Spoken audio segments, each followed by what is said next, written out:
ভারতীয় চলচ্চিত্র জগতের জনপ্রিয় টালিউড অভিনেত্রী কোয়েল মল্লিক এবার রাজনীতির মঞ্চে নতুন অধ্যায় শুরু করলেন।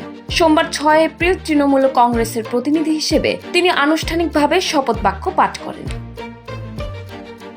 এদিন মাতৃভাষা বাংলায় শপথ নিয়ে নজর কেড়েছেন এই অভিনেত্রী। শপথ গ্রহণ অনুষ্ঠানে কোয়েল মল্লিকের সঙ্গে তার পরিবারের সদস্যরাও উপস্থিত ছিলেন।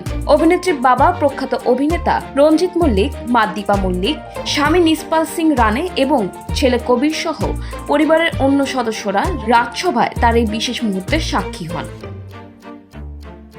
কোয়েল তার জীবনের প্রতিটি গুরুত্বপূর্ণ পদক্ষেপে পরিবারকে পাশে রাখতে পছন্দ করেন, যার প্রতিফলন এই অনুষ্ঠানেও দেখা গেছে।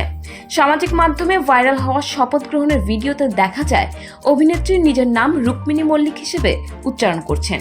সাধারণ দর্শকদের কাছে তিনি কোয়েল নামে পরিচিত হলেও তার দাপ্তরিক ও একাডেমিক সব নথিতে আসল নাম রুক্মিণী।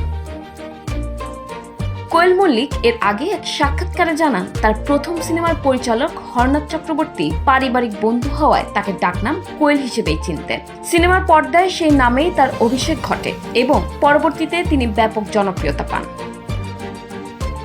তবে তার দাপ্তরিক ও একাডেমিক সব নথিতে আসল নাম রুক্মিণী ব্যবহার করতে হয়। সেই ধারাবাহিকতায় রাজ্যসভাতেও তিনি এই নামে শপথ নিয়েছেন।